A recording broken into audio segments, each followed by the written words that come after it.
Good morning, Good Shepherd. You know, lately I've been hearing a lot of statements like, Easter sure isn't going to be the same this year. Or, well, this virus and this social distancing has just ruined my Easter. What about this one? It feels like Easter isn't even coming this year.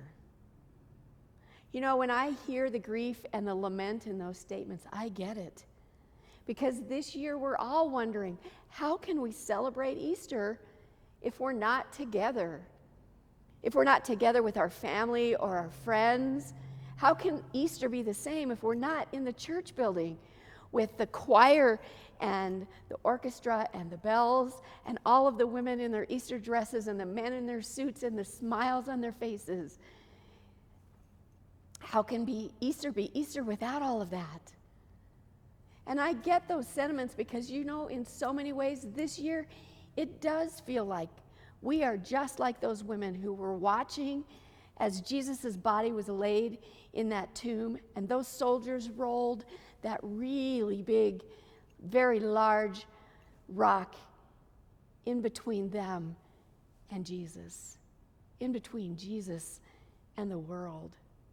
And in the midst of this pandemic that the world is experiencing this year, you and I do ask, just like they did, who can roll this stone away so we can get to Jesus and find hope this Easter?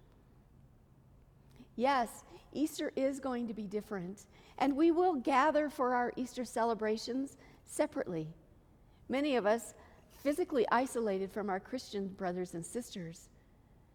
But we do so finding hope in knowing that Jesus not only knows our pain, he not only feels our suffering and our despair, and he knows our hopelessness, but he did something about it.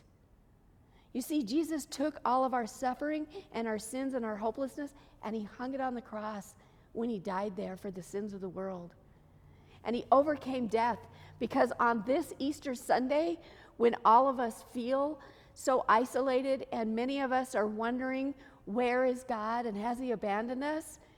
We need to be able to find hope in the words of the angels that spoke to the women that morning. And he said, Jesus isn't here.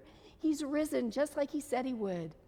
And then that angel invited them into the tomb and said, come and see where his body had been laying. You and I need to find hope this Easter in knowing that Jesus is alive. Jesus opened up the tomb not so he could get out, but so that you and I could be invited in and find hope in the miracle of the resurrection morning.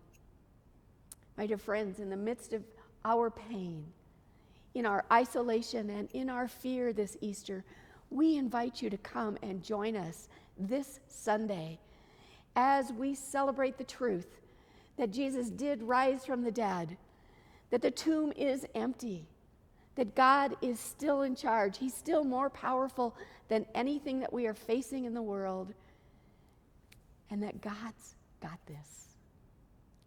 Join us at 10 o'clock on Sunday, will you?